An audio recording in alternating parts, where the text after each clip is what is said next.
DCM DK ಶಿವಕುಮಾರನ್ನ CM ಮಾಡಬೇಕು. ಡಿಕೆಶಿ ಪರ ಹಿಂದುಳಿದ ಮಠಾಧೀಶರ ಮಹಾಸಭಾ ಬ್ಯಾಟಿಂಗ್ ಮಾಡ್ತಾ ಇದೆ. ಹೈಕಮಾಂಡ್ಗೆ ಪತ್ರವನ್ನ ಬರೆದಿದ್ದಾರೆ ಹಿಂದುಳಿದ ಮಠಾಧೀಶರು. ಖರ್ಗೆ, ಕೆಸಿ ವೇಣುಗೋಪಾಲ್, ರಾಹುಲ್ ಗಾಂಧಿ, ಸೋನಿಯಾ ಗಾಂಧಿಗೆ ಪತ್ರವನ್ನ ಬರೆಯಲಾಗಿದೆ. ಡಿಸೆಂಬರ್ 26ರಂದು ದೆಹಲಿಗೆ ತೆರಳುತ್ತಾ ಇದ್ದಾರೆ ಮಠಾಧೀಶರು.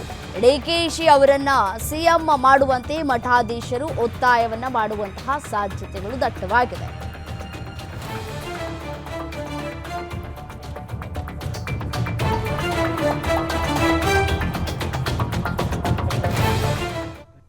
ರಾಜ್ಯದಲ್ಲಿ ಸನ್ಮಾನ್ಯ ಡಿಕೆ ಶಿವಕುಮಾರ್ ಅವರು ಮುಖ್ಯಮಂತ್ರಿ ಆಗಬೇಕು ಅಂತಕ್ಕಂಥ ಹಿನ್ನೆಲೆಯಲ್ಲಿ ಕಳೆದ 14 ದಿನ ಹಿಂದೆ 2 ವಾರದ ಹಿಂದೆ ಅತಿ ಹಿಂದುಳಿದ ಮಠಾಧೀಶರ ಮಹಾಸಭೆಯಿಂದ ಸುಮಾರು 15 ಜನ ಸ್ವಾಮೀಜಿಗಳು ಅವರ ಸದಾಶಿವ ನಗರಲ್ಲಿರುವ ಮನೆಗೆ ಭೇಟಿ ನೀಡಿ ಅವರನ್ನು ಕೂಡಲೇ ನಾವು ನಿಮ್ಮ ಜೊತೆ ಇದ್ದೀವಿ ಅಂತಕ್ಕಂಥ ಮಾತನ್ನು ನಾವು ತಿಳಿಸಿದ್ದೀವಿ.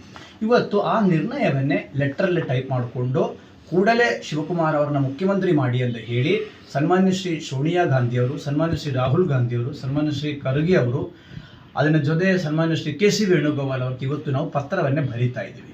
ಆ ಪತ್ರ ಮೂಲ ಬರೆದು ನಾಳೆ ನಾನು ಡೆಲ್ಲಿಗೆ ಹೋಗ್ತೇನೆ. ಅನಂತರ 2-3 ದಿನದ ಒಳಗಡೆ ನಮ್ಮ ಅತಿ ಹಿಂದುಳಿದ ಮಠಾಧೀಶರ ಮಹಾಸಭೆಯಿಂದ 10-15 ಜನ ಸ್ವಾಮೀಜಿಗಳು ಡೆಲ್ಲಿಗೆ ಬಂದು ಅವರ ಸಂಬಂಧಪಟ್ಟ ಇವರನ್ನೆಲ್ಲ ಭೇಟಿ ಮಾಡಿ ಕೂಡಲೇ ಡಿಸಿಷನ್ಗೆ ಕಾಂಗ್ರೆಸ್ ಹೈಕಮಾಂಡ್ ಬರಬೇಕು ಅಂತಕ್ಕಂಥ ನಿಟ್ಟಿನಲ್ಲಿ ನಾವು ಹೇಳ್ತೀವಿ.